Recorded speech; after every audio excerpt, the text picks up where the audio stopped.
बिछ गई सियासी विसार, खेला जा रहा है सियासी खेल, जारी है वार पलटवार। शह और मात के खेल में बनाई जा रही है रणनीति, कौन पड़ेगा किस पर भारी, ये कभी भी सिर्फ हस्तक्षेप.com पर अमलेंदु उपाध्याय के साथ।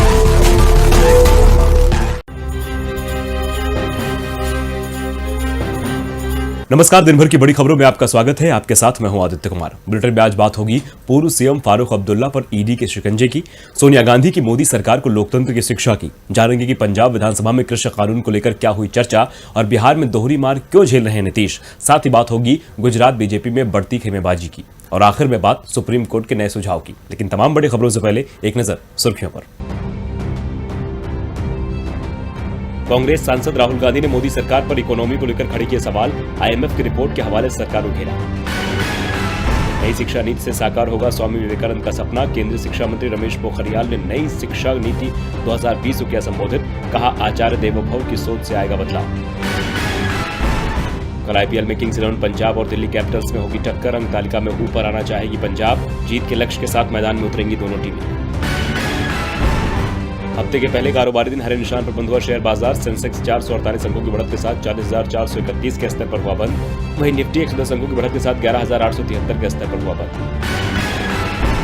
सुर्खियों के बाद बात आज की सबसे बड़ी खबर की। फारूक अब्दुल्ला ने अभी हाल ही में केंद्र के फैसले के खिलाफ घाटी की पार्टियों को एकजुट किया तो उनके खिलाफ ईडी ने शिकंजा कस दिया। अब फारूक अब्दुल्ला कह रहे हैं कि वो केंद्र की कार्रवाई से डरते नहीं हैं और आज इसी मामले पर हमारे साथ चर्चा के लिए मौजूद है राजीव जी। राजीव जी, स्वागत है आपका। राजीव जी, देश में लोकतंत्र किस दिशा में बढ़ रहा है? क्योंकि ऐसा लग रहा है कि अब सरकार के खिलाफ बोलने पर जांच एजेंसियों का सामना करने के लिए तैयार होना पड़ता है।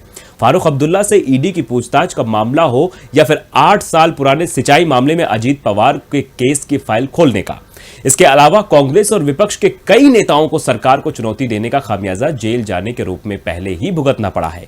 क्या यह लोकतंत्र में विपक्ष की आवाज दबाने की कोशिश है? जी आदित्य, 82 बरस के फारूक अब्दुल्ला से ईडी करोड़ों के गबन पर पूछताछ कर रही है। दरअसल बीसीसीआई ने 2002 से 2011 के बीच जम्मू कश्मीर में क्रिकेट सुविधाओं के विकास के लिए 112 करोड़ रुपए दिए थे। अब जम्मू कश्मीर क्रिकेट एसोसिएशन के तत्कालीन अध्यक्ष फारूक अब्दुल्ला समेत कुछ और पदाधिकारियों पर इस रकम में से 43 करोड़ 69 लाख रुपए का गबन करने को लेकर पूछताछ की जा रही है। प्रवर्तन निदेशालय यानी ईडी का काम ही इस तरह की गड़बड़ी को रोकना है और उसकी जांच करना है, लेकिन यह काम करने के लिए जो समय ईडी ने चुना है आदित्य, उससे यह सवाल उठना लाजिमी है कि क्या यह कार्रवाई राजनीतिक द्वेष के कारण नहीं की जा रही है। क्योंकि आदित्य, इसी हफ्ते फारूक अब्दुल्ला ने गुपकार घोषणा पत्र पर फिर बैठक की जिसमें जम्मू कश्मीर की पुरानी स्थिति बहाल करने का संकल्प दोहराया गया और केंद्र सरकार के फैसलों की आलोचना की गई। उसके तुरंत बाद ही ईडी ने अपनी जांच शुरू की और ऐसा पहली बार नहीं हुआ है। इसीलिए इससे पहले भी हम देख रहे हैं कि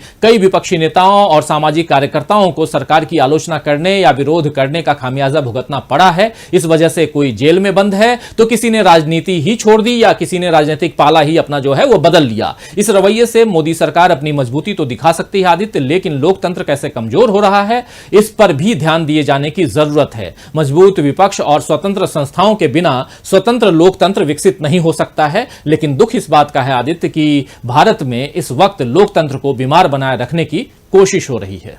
राजीव जी, तमाम जानकारी के लिए आपका धन्यवाद। अब रुख करते हैं अपनी अगली खबर का। सोनिया गांधी ने भारतीय लोकतंत्र पर अपनी राय रखते हुए मोदी सरकार को आड़े हाथों लिया। उन्होंने साफ कहा कि भारतीय लोकतंत्र अपने सबसे मुश्किल दौर से गुजर रहा है। एक रिपोर्ट देखिए। कांग्रेस अध्यक्ष सोनिया गांधी समय समय पर विपक्ष के खिलाफ वीडियो जारी करती रहती हैं। सरकार की नीतियों की वे अक्सर आलोचना करती हैं और जनता को जागरूक करने का प्रयास भी करती हैं। एक बार फिर सोनिया गांधी ने भारतीय लोकतंत्र पर अपनी राय रखी है। उन्होंने कहा है कि भारतीय लोकतंत्र अपने सबसे मुश्किल दौर से गुजर रहा है। संविधान और लोकतांत्रिक परंपराओं पर सोचा समझा हमला किया जा रहा है। उन्होंने आरोप लगाया कि देश में ऐसी सरकार है जो देश के नागरिकों के अधिकारों को मुट्ठी भर पूंजीपतियों के हाथों में सौंपना चाहती है। इसके साथ ही सोनिया गांधी ने 3 कृषि कानूनों, कोविड-19 महामारी से निपटने, अर्थव्यवस्था की हालत और दलितों के खिलाफ कथित अत्याचार के मामलों पर केंद्र सरकार पर तीखा हमला बोला है। पार्टी की बैठक में अध्यक्षता करते हुए सोनिया ने भाजपा सरकारी किसान विरोधी, महिला विरोधी, गरीब विरोधी और जन विरोधी नीतियों के खिलाफ कार्यक्रमों की श्रृंखला शुरू करने का फैसला भी किया है। जिस तरह विपक्ष एक के बाद एक सरकार को इन मुद्दों पर घेर रहा है, उससे जाहिर है कि इस बार विपक्ष कोई कसर नहीं छोड़ना चाहता। यही वजह है कि पार्टी को मजबूती देने के लिए राहुल गांधी भी मैदान में उतर चुके हैं, यानी विपक्ष पूरी रणनीति के साथ काम कर रहा है। लेकिन इसका क्या परिणाम होता है, ये तो आने वाला वक्त ही बताएगा। सोनिया गांधी और राहुल गांधी ने मोदी सरकार की टेंशन बढ़ा रखी है। वहीं पंजाब में नए कृषि बिल को लेकर जारी विरोध भी मोदी सरकार की टेंशन में इजाफा कर रहा है। जी हां, केंद्र सरकार का रवैया देखकर पंजाब में इस कानून को लेकर सियासी उबाल अभी तक है। विधानसभा में भी इसी मुद्दे पर बहस तेज हो गई है। कृषि कानून का विरोध थमने का नाम नहीं ले रहा है। विधानसभा का नया सत्र शुरू होने के साथ ही कृषि कानून पर पंजाब में सियासी उबाल देखने को मिल रहा है। कृषि कानूनों के विरोध में आज से 2 दिन का विधानसभा सत्र शुरू हो गया है। सत्र में नए कृषि कानूनों पर चर्चा के बाद सरकार इसे रोकने के लिए विधेयक पेश करेगी। सत्र शुरू होने से पहले सीएम कैप्टन अमरिंदर सिंह ने कहा कि केंद्र के किसान विरोधी कानूनों से पंजाब की कृषि और किसान के हितों की रक्षा के लिए चर्चा की जाएगी। हालांकि विपक्ष, अकाली दल और आम आदमी पार्टी सत्र को लेकर पंजाब सरकार के विरोध में उतर आए हैं। अकाली दल ने ट्रैक्टर पर चढ़कर विरोध प्रदर्शन किया। वहीं आम आदमी पार्टी के नेताओं ने भी काले कपड़े पहनकर पंजाब सरकार का विरोध किया। आम आदमी पार्टी ने कृषि कानूनों के खिलाफ प्रस्ताव पारित करने की मांग की है। आपको बता दें कि मुख्यमंत्री अमरिंदर सिंह ने कहा था कि कांग्रेस के लिए लड़ाई कोई राजनीतिक नहीं बल्कि पंजाब की कृषि और किसानों को बचाने का प्रयास है। इसको लेकर जो भी फैसला होगा वो किसानों के हित को ध्यान में रखते हुए किया जाएगा। कृषि कानून को लेकर पंजाब में बवाल मचा है, तो वहीं बवाल तो इस वक्त बिहार की सियासत में भी देखने को मिल रहा है। बिहार के सीएम नीतीश कुमार इस वक्त दोहरी मार झेल रहे हैं, क्योंकि बिहार में एनडीए से अलग हुए चिराग पासवान का हवाला देकर तेजस्वी यादव ने नीतीश कुमार को घेरा है। एक रिपोर्ट देखिए। बिहार का इस बार का विधानसभा चुनाव अलग ही मोड़ ले रहा है। चिराग पासवान आजकल चर्चाओं में है, क्योंकि वो बिहार में एनडीए से अलग है और बीजेपी के साथ होने का दावा कर रहे हैं। यानी मतलब ये कि वो जेडीयू से अलग है। और इस चुनाव के ऐलान से पहले ही लग रहा था कि इस बार एलजेपी जेडीयू के साथ मिलकर चुनाव नहीं लड़ेगी, क्योंकि चिराग पासवान नीतीश पर लगातार सवाल दाग रहे थे। फिलहाल अब चिराग अकेले मैदान में है और अब आरजेडी ने भी एलजेपी के साथ सहानुभूति दिखाई और नीतीश पर हमला बोला है। जी हाँ, महागठबंधन के मुख्यमंत्री पद के उम्मीदवार तेजस्वी यादव ने सोमवार को नीतीश कुमार पर हमला बोला। तेजस्वी ने कहा कि नीतीश कुमार ने चिराग पासवान के साथ जो किया वो ठीक नहीं है। चिराग पासवान को अपने पिता की जरूरत पहले से ज्यादा इस समय है। उन्होंने कहा कि रामविलास पासवान जी हमारे बीच नहीं है और हम इससे दुखी हैं। नीतीश कुमार ने चिराग पासवान के साथ अन्याय किया।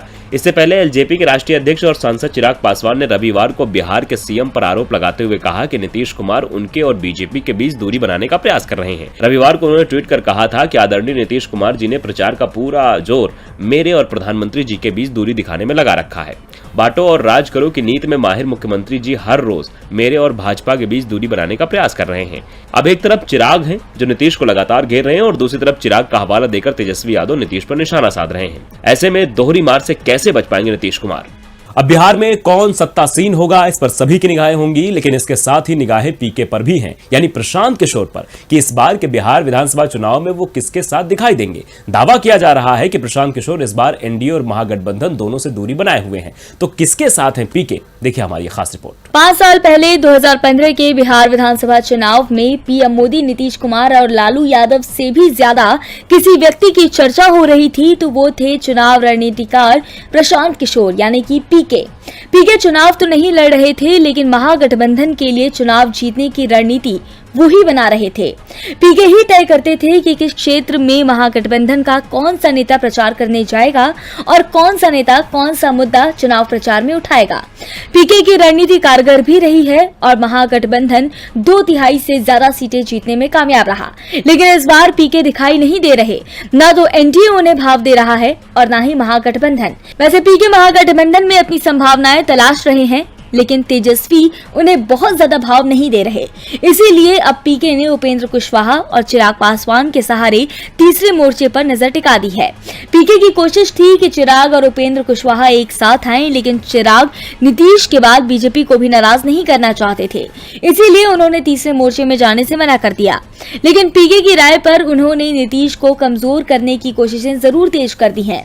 चिराग नीतीश को लेकर ज्यादा ही तर्क तेवर दिखा रहे हैं। उन्होंने सीएम नीतीश को घेरते हुए कहा कि नीतीश सभी बातों को 15 साल का बताते हैं, जबकि हकीकत यह है कि पिछले 5 साल में उन्होंने कोई उपलब्धि हासिल नहीं की। उनके मंत्री और विधायक पिछले 5 साल का हिसाब दें। नीतीश और बिहार को बेबसी से निकलने के लिए कड़े फैसले लेने होंगे। इसके साथ ही चिराग पासवान ने नए हैशटैग असंभव नीतीश की शुरुआत की है। इसका मतलब है इस बार सत्ता में आना नीतीश कुमार के लिए संभव नहीं है। चिराग भले ही ये दावा कर रहे हों कि उनके प्रचार अभियान में प्रशांत किशोर का कोई लेना देना नहीं है, पार्टी के प्रवक्ता अशरफ अंसारी ऐसे सवाल का जवाब देना भी जरूरी नहीं समझते।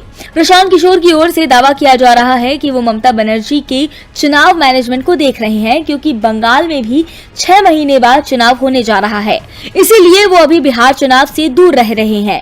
लेकिन पीके की सफाई ना तो बीजेपी मान रही है और ना ही जेडीयू तो ये मानकर चल रही है कि चिराग के एनडीए से अलग होने और नीतीश कुमार के खिलाफ लगातार बयान देने के पीछे पीके का ही हाथ है। बिहार में क्या अपने ही बेगानों से मिलकर सियासी समीकरण बिगाड़ रहे हैं? ऐसा ही कुछ गुजरात बीजेपी में भी देखने को मिल रहा है। अमूल डेयरी के चुनाव में पार्टी को शिकस्त क्या मिली कि नेताओं ने आग दिखानी शुरू कर दी है। नौबत यहां तक आ गई है कि विधायक त्याग पत्र देने की धमकी तक देने लगे हैं, और तो और बीजेपी सांसद को ही आड़े हाथों ले लिया। गुजरात में न विधानसभा के चुनाव हुए न ही राज्यसभा। सूबे में केवल अमूल डेयरी के चुनाव हुए थे, लेकिन उसके नतीजों ने बीजेपी पर इतना गहरा असर डाला है कि पार्टी में बगावत छिड़ गई है। विधायक और सांसद ही आमने सामने आ गए हैं। अमूल डेयरी के चुनाव में हार मिलने के बाद बीजेपी के विधायक ने पार्टी के ही सांसद को दोषी ठहराया है। बीजेपी विधायक गोविंद परमार ने जिले के बीजेपी सांसद मितेश पटेल के खिलाफ मोर्चा खोल दिया। उन्होंने आरोप लगाया है कि सांसद मितेश पटेल जातिवाद फैला रहे हैं। अमूल के चुनाव में पटेल जाति के 20 वोट थे, जबकि हमारे 86 वोट थे। जातिगत राजनीति खेलकर मुझे हराया गया है। इतना ही नहीं, सरकार द्वारा 3 सदस्यों की नियुक्ति होती है, जिसमें मुझे नहीं रखा गया। विधायक गोविंद परमार ने कहा कि जिला स्तरीय राजनीति में भी पटेल की ही तूती बोलती है, हमें नजरअंदाज किया जा रहा है। इससे पटेल आहत होने की बात कह रहे हैं। विधायक गोविंद परमार ने कहा कि सांसद महोदय भूल गए हैं कि उनकी जीत हमारे ही वोटों से हुई थी। उन्होंने चेतावनी देते हुए कहा कि पार्टी ने अगर सांसद पर एक्शन नहीं लिया तो वो पार्टी छोड़ देंगे। बीजेपी विधायक की नाराजगी पर सांसद मितेश पटेल ने भी जवाब दिया है। उन्होंने कहा है कि गोविंद भाई उनसे वरिष्ठ हैं और उनके बीच में कोई नाराजगी नहीं है। जहां तक जीत का सवाल है तो मुझे सभी समुदाय के लोगों ने वोट देकर सांसद बनाया है। उपचुनाव से पहले पार्टी में इस कलह ने बीजेपी की टेंशन बढ़ा दी है, क्योंकि उपचुनाव में एक सीट जीतकर यहां सरकार विधानसभा में खुद को मजबूत करने में लगी हुई है। वहीं एक और त्यागपत्र सरकार की मुश्किलें बढ़ा सकता है, जो सरकार और संगठन किसी भी स्थिति में नहीं चाहती है। अब देखना होगा कि बीजेपी इस कलह को कैसे शांत करती है। पीएम के गढ़ में ही बीजेपी खुद को संभाल नहीं पा रही है, लेकिन ममता के गढ़ में सेंधमारी करने की कोशिश जरूर कर रही है। जी हां, पश्चिम बंगाल विधानसभा चुनाव को लेकर बीजेपी अभी से बेचैन हुए जा रही है। बीजेपी की नजर राजवंशी मतदाताओं पर भी है, जिन्हें लुभाने के लिए बीजेपी नए नए तरीके अपना रही है। खुद पार्टी अध्यक्ष जेपी नड्डा कड़ी मेहनत करते नजर आ रहे हैं, जिन पर टीएमसी ने तंज कसा है। पश्चिम बंगाल को जीतने के लिए बीजेपी पूरा जोर लगाती आई है, लेकिन उसे कामयाबी नहीं मिली। पहले लेफ्ट के हाथों हार झेलनी पड़ी थी, अब ममता लगातार मात दे रही हैं। इसीलिए पार्टी बौखलाई हुई है। कभी कानून व्यवस्था को मुद्दा बनाती है तो कभी हिंदुत्व को लाती है, और अब सीधा राजवंशी मतदाताओं पर नजर गड़ा ली है। यही वजह है कि पार्टी के राष्ट्रीय अध्यक्ष जेपी नड्डा उत्तर बंगाल के दौरे पर हैं। उन्होंने संगठनात्मक तैयारियों का जायजा लिया। साथ ही राष्ट्रीय महासचिव कैलाश विजयवर्गीय, उपाध्यक्ष मुकुल रॉय समेत वरिष्ठ नेताओं की टीम बूथ और जिला स्तर के नेताओं के साथ बातचीत की। बीजेपी बंगाल के प्रभारी कैलाश विजयवर्गीय ने कहा कि कोई रैली नहीं है, यहाँ सिर्फ हमारे कार्यकर्ताओं की बैठक है। मीटिंग के साथ ही नड्डा ने ठाकुर पंचानन वर्मा की प्रतिमा पर श्रद्धांजलि अर्पित की। नड्डा का ये दौरा काफी अहम है, क्योंकि उत्तर बंगाल में 8 जिले की 54 विधानसभा सीटें आती हैं। 2021 में पश्चिम बंगाल विधानसभा चुनाव से पहले पार्टियां उत्तर बंगाल के महत्वपूर्ण राजवंशी वोट पर ध्यान केंद्रित कर रही हैं। माना जाता है कि जिसके पक्ष में राजवंशी वोट जाता है उसकी बंगाल में जीत आसान हो जाती है। बीजेपी ने भी उत्तर बंगाल में राजवंशी के वोट पर ध्यान केंद्रित करने का फैसला किया है, क्योंकि इनके समर्थन से पिछले साल लोकसभा चुनाव में बीजेपी ने शानदार प्रदर्शन किया था। ठाकुर पंचानन वर्मा को श्रद्धांजलि देना महत्वपूर्ण है, क्योंकि ये कोशिश उत्तरी बंगाल के राजवंशी मतदाताओं को लुभाने में मदद करेगी, जो कुल मतदाताओं का लगभग 50% है। बीजेपी की इस रणनीति पर टीएमसी ने तंज कसा है। पार्टी ने कहा कि इस तरह से बीजेपी राजवंशी वोटर्स को नहीं लुभा पाएगी। अब बीजेपी और टीएमसी में एक बार फिर जुबानी जंग तेज हो गई है, लेकिन ये तो आने वाला वक्त ही बताएगा कि राजवंशी कमल का साथ देते हैं या फिर दीदी का। और बुलेटिन के आखिर में बात सुप्रीम कोर्ट के नए सुझाव की। सर्वोच्च अदालत में मुद्दों पर बहस होती है, गलत बयानबाजी पर अदालत भी नाराज होती है, लेकिन अब की बार ऐसा मामला सामने आया है जहां न बहस शुरू हुई थी न बयानबाजी हुई थी, लेकिन फिर भी कोर्ट का गुस्सा ऐसा फूटा कि यह तक कह दिया कि सुप्रीम कोर्ट कोई ऐसी वैसी जगह नहीं है जहां जब जी चाहे कोई आ जाए। क्या है पूरा मामला, देखिए इस रिपोर्ट में। सुप्रीम कोर्ट अक्सर ये टिप्पणी करता है कि अदालत का वक्त खराब मत करिए, यह समय बहुत कीमती है। और आज तो एक मामले की सुनवाई करते हुए कोर्ट को यह तक कहना पड़ा कि सुप्रीम कोर्ट कोई ऐसी वैसी जगह नहीं है। दरअसल कोर्ट ने अपील दायर करने में सरकारी अधिकारियों द्वारा ज्यादा देरी करने पर नाराजगी जताई है। कोर्ट ने कहा कि न्यायिक समय बर्बाद करने के लिए जुर्माना लगाना चाहिए और इसका भुगतान जिम्मेदार अधिकारियों से वसूला जाना चाहिए। जस्टिस एसके कौल की अध्यक्षता वाली पीठ ने कहा कि शीर्ष अदालत ऐसी जगह नहीं हो सकती है जहां अधिकारी समय सीमा की अनदेखी कर जब जी चाहे आ सकें। हमने ये मुद्दा उठाया है कि अगर सरकारी मशीनरी समय पर अपील या याचिका दायर करने में नाकाबिल या असमर्थ है तो इसका एक समाधान है। हम विधायिका से अनुरोध करेंगे कि अक्षमता के चलते सरकारी अधिकारियों के अपील या याचिका दायर करने के समय सीमा को बढ़ाया जाए। दरअसल पीठ ने मध्य प्रदेश की ओर से 663 दिन की देरी से दायर की गई अपील पर कड़ी आपत्ति जताई। पीठ ने अपने आदेश में कहा कि जब तक कानून तब तक अपील तक समय सीमा के भीतर दायर करनी होगी। कोर्ट की ये नाराजगी जायज है क्योंकि अधिकारियों की लापरवाही की वजह से कई मामले सालों तक लंबित रहते हैं, जिससे जनता से जुड़े मुद्दों की सुनवाई नहीं हो पाती है। नेशनल जुडिशियल डाटा ग्रिड के मुताबिक निचली अदालतों में 2,97,00,000 दीवानी और आपराधिक मामले लंबित हैं। इनमें से कई मामले तो साल 1951 से ही लंबित है। सरकारी आंकड़ों में कहा गया है कि साल 2015 में इस साल जनवरी के बीच सुप्रीम कोर्ट में लंबित मामलों की तादाद तो 3.8% घटी है, लेकिन देश के 24 हाई कोर्टों में लंबित मामलों में 9.7% यानी 3,75,000 केसों की वृद्धि हुई है। इनमें से 7,26,000 मामलों के साथ इलाहाबाद हाईकोर्ट पहले और 4,49,000 मामलों के साथ राजस्थान हाईकोर्ट दूसरे स्थान पर है। साल 2017 से 18 में निचली अदालतों ने क्रमशः 1,26,00,000 और 1,30,00,000 मामले निपटाए थे। अदालतों में जनता से जुड़े मुद्दों की सुनवाई नहीं हो पा रही और सरकारी अधिकारी अनमोल वक्त को जाया कर रहे हैं। दिन भर की बड़ी खबरों में फिलहाल आज के लिए इतना ही। देखते रहिए डीबी लाइव। नमस्कार।